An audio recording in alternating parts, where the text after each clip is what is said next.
মামলায় সরকারের পক্ষে যাওয়ার কোনো সম্ভাবনা আমরা দেখি না, এবং যেহেতু সুপ্রিম কোর্টের রায়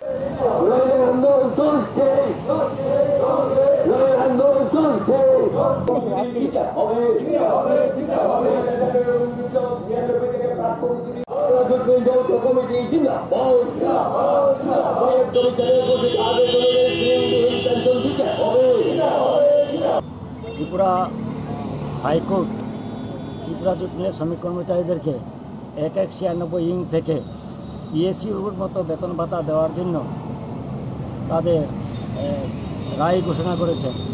কিন্তু আমরা সম্প্রতি দেখলাম আমাদের রাজ্যের সরকার এবং ত্রিপুরা চট্টল জুট মিল তারা মিলে এই আদেশ এবং এই মামলা যে রায় তার বিরুদ্ধে একটা আপিল মামলা করেছেন।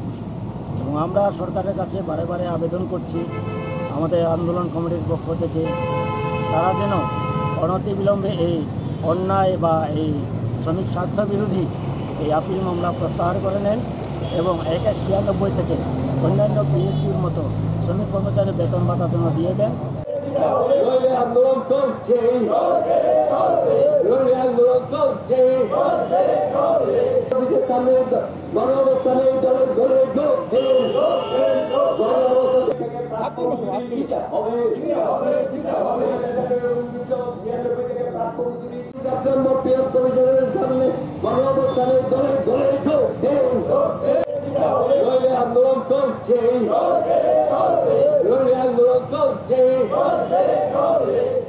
Don't forget to like, share and subscribe to East Mojo. For any queries, put them down in the comments section below and press on the bell icon for notifications.